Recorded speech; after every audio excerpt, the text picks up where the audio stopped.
नमस्कार। आज हम इतिहास के पन्नों से एक बेहद दिलचस्प कहानी पर चर्चा करने वाले हैं। 1885 से लेकर 1946 तक भारतीय राष्ट्रीय कांग्रेस के अधिवेशनों का वो सफर जिसने देश का भविष्य तय किया। ये सिर्फ कुछ तारीखों या बैठकों का ब्यौरा नहीं है, बल्कि एक पूरे राष्ट्र के जागने की कहानी है। तो चलिए, स्रोत सामग्री पर आधारित इस ऐतिहासिक विश्लेषण के साथ आगे बढ़ते हैं और डीकोड करते हैं कि कैसे कुछ लोगों की मुलाकातों ने आज़ादी का रास्ता तैयार कर दिया। इस पूरे 60 साल के लंबे और घने इतिहास को आसानी से समझने के लिए हमने इसे 5 अहम हिस्सों में बांटा है। शुरुआत करेंगे नींव पड़ने और शुरुआती मील के पत्थरों से, फिर देखेंगे राष्ट्रवादी जागरण और विभाजन।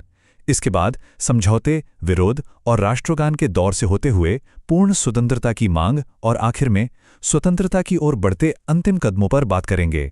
इससे हमें समझ आएगा कि कैसे एक छोटी सी सभा धीरे धीरे एक विशाल जन आंदोलन में बदल गई। तो सबसे पहले बात करते हैं नींव और शुरुआती मील के पत्थरों की, यानी इस पूरे आंदोलन की शुरुआत कैसे हुई। कहानी शुरू होती है 1885 में, जब इस नवजात आंदोलन ने पहली बार अपनी आंखें खोली। आइए इस टाइमलाइन पर गौर करें।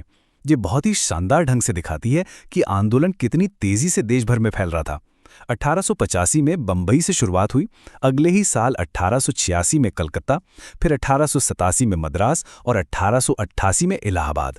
सोचिए, केवल 4 सालों के भीतर ही इस वैचारिक लहर ने देश के चारों कोनों को छू लिया था। ये कोई छोटी बात नहीं थी। अब यहाँ जो बात सबसे ज्यादा ध्यान खींचती है वो है इसका समावेशी स्वरूप।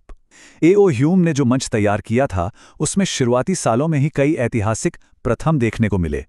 व्योमेश चंद्र बनर्जी पहले अध्यक्ष बने, लेकिन इसके फौरन बाद 1887 में बदरुद्दीन तैयब जी पहले मुस्लिम अध्यक्ष बने और 1888 में जॉर्ज यूल पहले अंग्रेज अध्यक्ष। इससे बिल्कुल साफ हो जाता है कि शुरुआत से ही मकसद समाज के हर तबके और समुदाय को एक साथ लाने का था।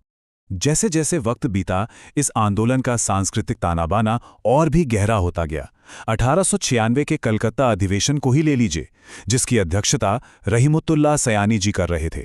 ये वो ऐतिहासिक पल था जब पहली बार मंच से वंदे मातरम गाया गया।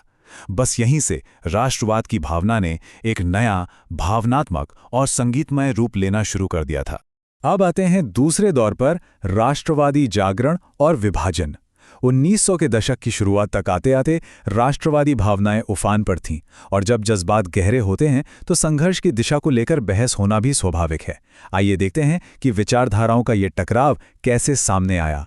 विचारों का ये विकास बहुत ही दिलचस्प है। 1905 के बनारस अधिवेशन में गोपाल कृष्ण गोखले की अध्यक्षता में स्वदेशी आंदोलन को पूरा समर्थन दिया गया, जो आर्थिक आत्मनिर्भरता की तरफ एक बड़ा कदम था। और फिर ठीक अगले साल 1906 के कलकत्ता अधिवेशन में दादा भाई नौरोजी के नेतृत्व में एक बहुत बड़ी वैचारिक छलांग लगाई गई। यहां पहली बार आधिकारिक तौर पर स्वराज शब्द का इस्तेमाल हुआ। स्वदेशी से स्वराज तक का यह सफर वाकई ऐतिहासिक था।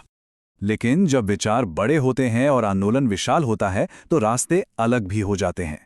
1907 के सूरत अधिवेशन में बिल्कुल यही हुआ। रास बिहारी घोष इस सत्र के अध्यक्ष थे और यहीं कांग्रेस दो स्पष्ट धड़ों में बंट गई, गरम दल और नरम दल। यहां कोई सही या गलत नहीं था, बल्कि ये आज़ादी पाने के तरीकों को लेकर एक तथ्यात्मक और ऐतिहासिक असहमति थी। इस विभाजन ने पूरे आंदोलन को एक नया ही मोड़ दे दिया। आगे बढ़ते हैं तीसरे दौर की तरफ, समझौते, विरोध और राष्ट्रगान। 1910 और 1920 के दशक में प्रवेश करते ही माहौल की ऊर्जा पूरी तरह से बदल जाती है।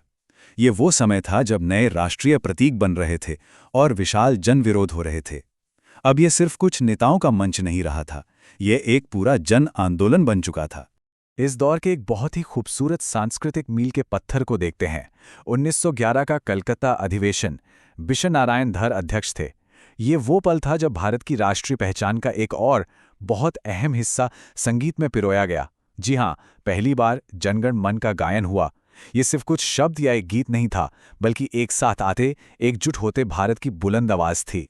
अब अगर हम इस दौरान घटी अहम घटनाओं की कड़ियों को तेजी से जोड़ें तो तस्वीर और साफ होती है। 1916 में लखनऊ समझौते के जरिए हिंदू मुस्लिम एकता की मजबूत कोशिश हुई। फिर 1919 के अमृतसर अधिवेशन में जलियांवाला बाग हत्याकांड के उस गहरे दुख और निंदा को दर्ज किया गया। वही दर्द और गुस्सा 1920 के नागपुर अधिवेशन में संगठित हुआ और असहयोग आंदोलन के ऐतिहासिक प्रस्ताव में बदल गया। और इस पूरी ऊर्जा का सबसे बड़ा प्रतीक दिखा 1921 के अहमदाबाद अधिवेशन में, जहां पूरे गर्व के साथ हमारा राष्ट्रीय ध्वज फहराया गया। एक राष्ट्र के जागने की क्या तीव्र गति थी ये। एक और खास बात जो लगातार हो रही थी वो था नेतृत्व का रूढ़ियों को तोड़ना। 1917 में एनी बेसेंट पहली महिला अध्यक्ष बनी। 1924 का बेलगाम अधिवेशन इसलिए खास है क्योंकि ये इतिहास में इकलौती बार था जब खुद महात्मा गांधी ने अध्यक्षता की थी। और ठीक एक साल बाद 1925 में सरोजनी नायडू पहली भारतीय महिला अध्यक्ष चुनी गईं। ये समावेशी नेतृत्व बता रहा था कि आंदोलन अब कितनी परिपक्वता हासिल कर चुका है। इसके साथ ही हम पहुंचते हैं चौथे हिस्से पर, पूर्ण स्वतंत्रता की मांग। 1920 के दशक के आखिर तक आते आते आंदोलन का लहजा पूरी तरह से दृढ़ और बेहद शक्तिशाली हो चुका था। अब गोलमोल बातों का वक्त जा चुका था। अंतिम लक्ष्य अब बिल्कुल शीशे की तरह साफ था। 1927 का मद्रास अधिवेशन एक तरह से आने वाले बड़े तूफान की आहट था। Doctor MA. अंसारी की अध्यक्षता में यहां एक बहुत कड़ा फैसला लिया गया, साइमन कमीशन के पूर्ण बहिष्कार का। ये ब्रिटिश हुकूमत को एक सीधा संदेश था कि अब भारत का भविष्य अंग्रेजों की शर्तों पर तो बिल्कुल तय नहीं होगा। इस बहिष्कार ने उस बहुत बड़े बदलाव का मंच तैयार कर दिया जो बस 2 साल दूर था। और फिर आता है इस पूरे कालखंड का शायद सबसे शक्तिशाली पल। याद है 1906 में स्वराज की मांग उठी थी। 1929 के लाहौर अधिवेशन में जवाहरलाल नेहरू के नेतृत्व में वो मांग एक कदम और आगे बढ़ गई और बिना किसी समझौते के पूर्ण स्वराज में बदल गई। इस एक प्रस्ताव ने दुनिया को बता दिया कि अब पूर्ण स्वतंत्रता से कम किसी भी चीज पर बात नहीं होगी। लेकिन ये पूरी लड़ाई सिर्फ अंग्रेजों को बाहर निकालने भर की नहीं थी। 1931 का कराची अधिवेशन इस बात का सबसे बेहतरीन उदाहरण है। सरदार वल्लभ भाई पटेल की अध्यक्षता वाले इस सत्र में मौलिक अधिकारों और भविष्य की आर्थिक नीतियों के ऐतिहासिक प्रस्ताव पास किए गए। इसका सीधा सा मतलब ये था कि हमारे नेता सिर्फ आज़ादी नहीं मांग रहे थे, बल्कि एक आधुनिक, प्रगतिशील और न्याय संगत भारत का ब्लूप्रिंट भी तैयार कर रहे थे। अब हम अपने सफर के आखिरी और 5वें अध्याय में प्रवेश कर रहे हैं, स्वतंत्रता की ओर अंतिम कदम। 1930 और 40 के इस दशक में आंदोलन ने शहरों से निकलकर भारत के असली हृदय यानी गांवों तक अपनी पहुंच बनाई। साथ ही नेतृत्व के स्तर पर भी कुछ बहुत अहम चीजें घट रही थीं। 1937 का फैजपुर अधिवेशन इसी ग्रामीण पहुंच का सबसे बड़ा प्रतीक है। जवाहरलाल नेहरू की अध्यक्षता में हुआ एक कांग्रेस का पहला ऐसा अधिवेशन था जो किसी शहर के भव्य हॉल में नहीं बल्कि एक गांव में आयोजित हुआ था। ये संदेश था कि भारत की विशाल ग्रामीण आबादी अब स्वतंत्रता संग्राम के बिल्कुल केंद्र में आ चुकी है। असली भारत अब जाग रहा था। जाहिर है किसी भी इतने बड़े और लोकतांत्रिक आंदोलन में विचारों का अलग अलग होना बहुत स्वाभाविक है। 1939 का त्रिपुरी अधिवेशन इसका एक अहम उदाहरण है।